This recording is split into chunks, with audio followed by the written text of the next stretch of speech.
নানা সময় বিভিন্ন কারণে আলোচনায় থাকেন চিত্রনায়ক জায়েদ খান। বর্তমানে যুক্তরাষ্ট্রের নিউ ইয়র্কে অবস্থান করলেও দেশটির বিভিন্ন অঙ্গরাজ্যে বাঙালি কমিউনিটির অনুষ্ঠানে অংশ নিচ্ছেন তিনি।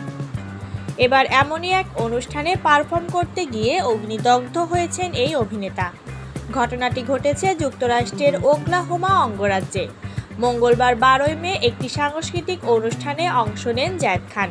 অনুষ্ঠানের এক পর্যায়ে মোটরসাইকেল চালিয়ে মঞ্চে প্রবেশ করার সময় দুর্ঘটনার শিকার হন তিনি।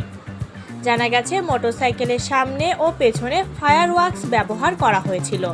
সেখান থেকেই আগুন ছিটকে অভিনেতার শরীরে পড়ে যায়। দ্রুত আগুন নিয়ন্ত্রণে আনা হলেও শরীরের কিছু অংশ পুড়ে যায় তার।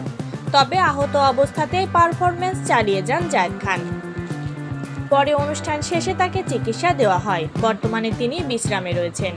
জায়েদ খান বলেন, একটুর জন্য প্রাণে বেঁচে গেছি। শরীরে আগুন ধরে গিয়েছিল, সেই অবস্থাতেই পারফর্ম করেছি। এ কারণে অবস্থা আরও একটু খারাপ হয়েছে। চিকিৎসা নিয়েছি, ব্যান্ডেজ করে এখন একটু বিশ্রাম করছি। অভিনেতা জানান, আরেকটু হলেই বড় ধরনের দুর্ঘটনা ঘটতে পারত। তবে দ্রুত পরিস্থিতি সামলে দেওয়ার বড় ক্ষতি থেকে রক্ষা পেয়েছেন তিনি।